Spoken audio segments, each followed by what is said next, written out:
What if the secret to a better life isn't doing more, but caring less? Not apathy, but a laser focus on what truly matters. For centuries, Michel de Montaigne's radical idea that freedom begins when we stop chasing approval has been buried under self-help slogans and productivity hacks. But here's the truth they don't sell. You are not failing. You are being failed. Failed by a world that profits from your insecurity, your endless hustle, your belief that you're perpetually not enough. This video is a rebellion, a dismantling of the invisible rules that keep you small, the myth that busyness equals worth, that love must be earned, that your value depends on someone else's opinion. Drawing on Montaigne's 16th century wisdom, modern psychology, and stories of people who traded burnout for clarity, we'll expose the scripts you've been handed and how to rewrite them. You'll learn why success often feels hollow. Spoiler, you're chasing the wrong goals. How to spot societal traps disguised as truths, and why letting go of control might be the most powerful act of your life. This isn't about quitting your job or moving to a cabin. It's about reclaiming your mind. The storm of expectations will keep raging, but you'll stop fighting the wind and start sailing. We live inside a labyrinth we did not build. From the moment we are born, invisible beams of should and must are hammered into place around us by parents, teachers, cultures, and algorithms. These beams come together to create what we think of as normal, those unspoken rules about success, love, right and wrong, and what makes us enough. They start guiding our choices long before we realize someone handed us a rulebook. Michel de Montaigne, a 16th century philosopher who spent years in his library just trying to figure himself out, called this the invisible architecture. It's like quiet, everywhere structures, ones we don't even see, that tell us how to live, even when it feels completely wrong in our bones. To stop caring, he argued, begins with seeing these beams for what they are, not truths, but collective hallucinations. Consider the modern obsession with productivity. We wear exhaustion like a badge of honor, equate busyness with virtue, and measure our days in outputs rather than moments. This isn't human nature, it's a borrowed script. Psychologists call it social conditioning, the process by which external norms become internal law. Studies in cognitive dissonance reveal how fiercely we cling to these scripts even when they harm us. For example, the executive who works 80-hour weeks while his health crumbles isn't merely ambitious. He's trapped in a story where his value depends on perpetual motion. To dismantle this, we must first trace the blueprint. Where did these expectations come from? Who benefits from our obedience? And what happens when we stop conflating doing with being? Montaigne's antidote was radical self-inquiry. He wrote not as a sage, but as a man of imperfections, dissecting his own fears and desires to expose the absurdity of societal ideals. In his essay on solitude, he warns against letting others colonize your mind.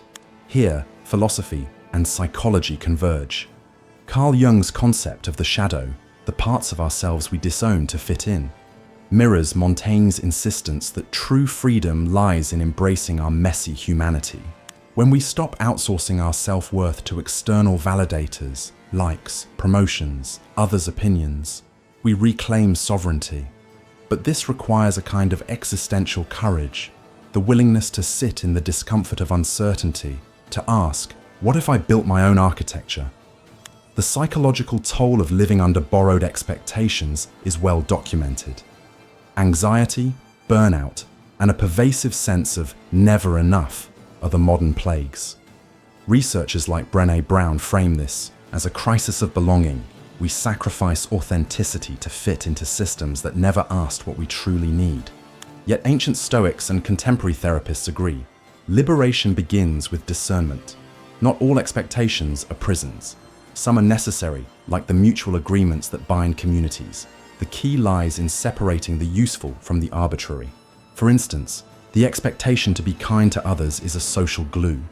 The expectation to have it all figured out by 30 is a fiction. To navigate this, borrow Montaigne's tool of essays, literally trials or attempts. Experiment. Test the walls of your labyrinth. What happens if you decline the promotion that would drain your soul? If you ignore the algorithm's scream for engagement? If you measure your day by laughter, not productivity? This isn't nihilism, it's curiosity. As existentialist philosopher Albert Camus wrote, "The only way to deal with an unfree world is to become so absolutely free that your very existence is an act of rebellion." Rebellion here isn't rage. It's the quiet act of choosing your own metrics. The invisible architecture begins to crumble the moment you recognize it as mutable.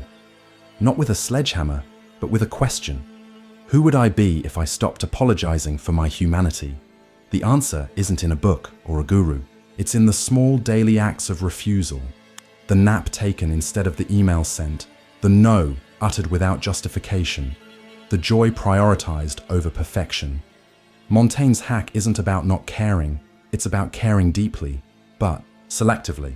Building your own architecture, beam by beam, on a foundation of self-trust. Imagine standing in a crowded room where everyone is dancing to the same rhythm, except you. No one notices your stillness, but inside, you've chosen to move to a different beat. This is quiet defiance. Not a shout, but a whisper of rebellion. It's the subtle act of honoring your truth when the world insists on conformity. Michel de Montaigne, who traded public acclaim for a solitary library, mastered this art. His retreat wasn't surrender. It was revolution by ink and introspection. We often mistake defiance as grand gestures, protests, declarations, or fiery rejections of norms. But true rebellion begins in the quiet corners of the mind. Think of the parent who opts out of the perfect family charade, admitting their struggles over Instagram perfect lies, or the employee who leaves a lucrative job to pursue work that feeds their soul, not just their bank account. These acts aren't loud, but they ripple. They ask, what if I refuse to play a role I didn't choose? Psychologists call this authenticity, the courage to align actions with inner values, even when it costs us. Carl Rogers believed we wear masks to fit in, burying parts of ourselves to avoid judgment. Quiet defiance strips those masks. It's the moment you say, "This is me," without apology. But here's the rub. Authenticity terrifies us. We fear exile from the tribe. Studies show social rejection activates the same brain regions as physical pain. Yet, as Brené Brown reminds us, belonging to ourselves first is the antidote to suffocating in others' expectations. The Stoics understood this. Marcus Aurelius, Emperor of Rome, wrote meditations on embracing inner integrity over external applause. You have power over your mind, not outside events, he scribbled in the chaos of war. Quiet defiance isn't about changing the world, it's about guarding your inner world. It's the barista who greets rudeness with kindness, not because they're weak, but because they refuse to let others dictate their character. How do we cultivate this? Start small. Say no to an obligation that drains you. Delete the app that hijacks your peace. Cook a meal slowly, savoring it instead of snapping a photo. These are quiet acts of sovereignty. Taoism calls it wu wei, effortless action. Like a river bending around rocks, you adapt without losing your flow. But resistance will come. Loved ones may question your choices. Self-doubt will whisper, are you selfish? Arrogant? Here, Montaigne's wisdom anchors us. The greatest thing in the world is to know how to belong to oneself. This isn't selfishness, it's administration. You cannot pour from an empty cup. The rewards, a life that feels like yours. Relationships built on truth, not pretense. Mornings where you wake up aligned, not armored. It's not freedom from the world, but freedom within it. So dance to your rhythm. The crowd may not notice, but you'll finally hear your own music. We spend our lives chasing shadows, bigger paychecks, shinier accolades, fuller calendars. We're told these things will fill the hole in our chests. But the hole isn't real. It's a myth sold to us by a world that profits from our hunger. What if the secret to feeling whole isn't about adding more, but seeing more. More beauty, more grace, more ordinary magic in what's already here. This is the alchemy of enough, turning the ache of not there yet into the quiet triumph of I am here now. Michel de Montaigne figured this out the hard way. At 38, he walked away from politics, power, and the noise of public life to sit alone in a stone tower with his books. People called him a fool, but in that stillness, he found a truth we're still scrambling to grasp. Wanting less isn't settling, it's waking up. He gardened. He wrote messy, meandering essays about his fears and flaws. He learned to laugh at his own contradictions. In doing so, he didn't shrink his life, he expanded it. The greatest wealth, he scribbled, is to live with little, not because little is virtuous, but because clutter drowns the soul. Modern psychology backs him up. The hedonic treadmill is that cruel trick where we chase something, a promotion, a partner, a new home, only to feel the same emptiness, and once we get it. Researchers tracked lottery winners and found their joy evaporated within a year. Why? Because we adapt. The thrill of new fades. But here's the twist. Studies on gratitude show that when we pause to name what we already hold, the warmth of a morning coffee, the friend who texts just to laugh, the safety of a locked door at night, our brains rewire. Scarcity softens. Abundance becomes a practice, not a prize. But society hates this idea. It screams, more, faster, now. Social media feeds us fantasies of perfect bodies and perfect lives. Ads whisper, you're incomplete without this. Even our self-help culture peddles the lie that we're projects to fix, not humans to embrace. The Stoics called this the tyranny of externals, letting outside things define your worth. But you are not a stock price. You don't rise and fall with the market of opinions. Let me tell you about Mara. For years, she climbed the corporate ladder, chasing titles and corner offices. She traded sleep for spreadsheets, weekends for Zoom calls. Then, one night, she collapsed, not from exhaustion, but from the crushing weight of realizing she'd built a life she didn't recognize. She quit, not to find herself, but to forget the self she'd been told to be. She took a job at a plant nursery, her hands in the dirt, her mind no longer racing. I thought I'd feel poor, she told me. Instead, I feel rich in ways I can't explain. The alchemy of enough isn't about renouncing ambition. It's about redefining what feeds you. Ancient Buddhists called this right livelihood, work that aligns with your soul, not just your resume. Epicurus, the Greek philosopher, threw dinner parties where the menu was simple bread, olives, and conversations that lasted until dawn. He knew joy isn't in the extravagance, but in the attention we bring to it. So how do we start? Break the trance of comparison. Every time you scroll past someone's highlight reel, whisper, their life is not my life. Your path isn't meant to mirror anyone else's. Touch the ordinary. Wash dishes slowly. Feel the water. Smell the soap. These tiny acts ground us in the tangible, the real. Ask the dangerous question. What if I stopped chasing and started cherishing? This isn't easy. We've been trained to distrust stillness, to confuse contentment with complacency. But here's the truth Montaigne unearthed. Enough is not a number. It's a relationship with yourself, with time, with the fragile, fleeting wonder of being alive. When you stop measuring your life in milestones, you start noticing the moss on the stones, the way light slants through your window at 4 p.m., the laughter that bursts out of you when you least expect it. You'll know the alchemy is working when you catch yourself smiling at something small and thinking, this is it. Not because it's perfect, but because it's yours. Imagine you're in the middle of a rainstorm. You can either be stressed, cursing the rain as you run for cover, or you can lean your head back, feel the cold drops on your skin, and laugh at the absurdity of it all. Life, like rain, isn't something to conquer. It's something to move with. You won't find fluidity by just giving up, but by trading the exhausting fight for a lighter, wiser dance. We've all met people who seem to glide through chaos. The parent who turns a toddler's tantrum into a game of volcano shoes. The teacher who pivots a lesson plan when the Wi-Fi dies, turning a tech meltdown into a storytelling hour. These aren't saints, they're alchemists. They understand that rigidity breaks, but flexibility transforms. Take coral reefs. For decades, scientists thought they were doomed by warming oceans, but recent discoveries reveal something astonishing. Some corals adapt.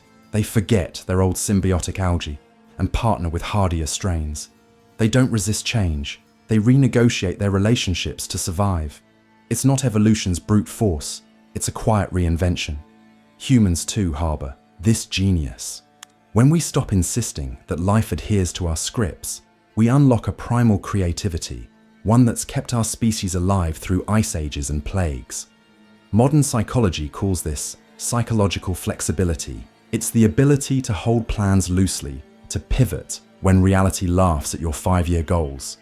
Think of the nurse during a crisis shift who abandons protocol to improvise with a torn bedsheet, or the artist who spills coffee on a canvas and turns the stain into a mountain range.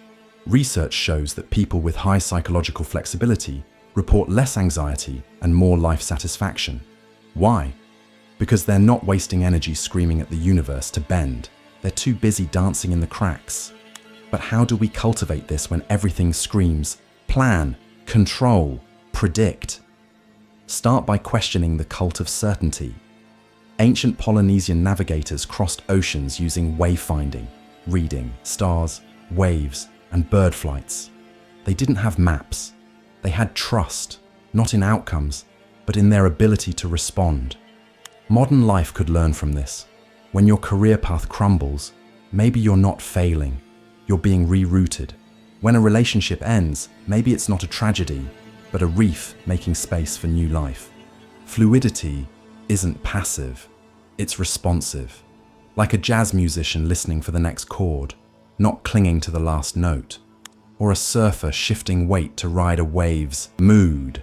The Stoics had a term for this, amor fati, loving fate. Not because everything is good, but because resistance magnifies suffering. When you stop wrestling with life, you free up energy to shape what's actually within your control.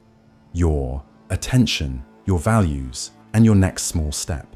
Here's how to practice. Embrace good enough decisions. Paralysis comes from demanding perfect choices. Choose, adjust, repeat. Turn failure into data. Burnt dinner? Congrats, you've discovered what your stove's high setting does. Ask, what's here, not what's missing. A delayed train becomes people watching time. A quiet Friday becomes a solo dance party. The poet Wendell Berry wrote, "It may be that when we no longer know what to do, we have come to our real work." Fluidity is that work. It's the art of releasing the death grip on how things should be to embrace what is. You'll never control the storm, but you can learn to sail in the rain. And sometimes, when you least expect it, you'll find the wind was blowing you somewhere truer all along. The storm never ends. But now, you know how to dance. This is the quiet revolution Montaigne invited us into. Not a grand finale, but a daily practice of choosing ourselves over the noise, the invisible architecture of expectation. You've mapped its halls, the art of quiet defiance. You've felt its pulse in your throat as you said no. The alchemy of enough? You've tasted its freedom, the relief of realizing you were never meant to be a monument, but a living, breathing work in progress. Fluidity over force isn't a philosophy, it's a way of breathing. It's the laugh that escapes when plans crumble, the courage to let relationships evolve, the peace of measuring your days by moments, not metrics. You'll still stumble, you'll still care too much sometimes. But now you know the difference between the prison of should and the poetry of could. Montaigne ended his essays not with answers, but an invitation. Observe, observe perpetually. Keep watching, keep questioning, keep trading armor for authenticity. The world will keep selling you blueprints, but you've learned to build with lighter materials. Let your life be a conversation, not a manifesto, a dance, not a duel. You are not the hero of this story. You are something better, alive. And that, as the rain falls and the tide turns, will always be enough.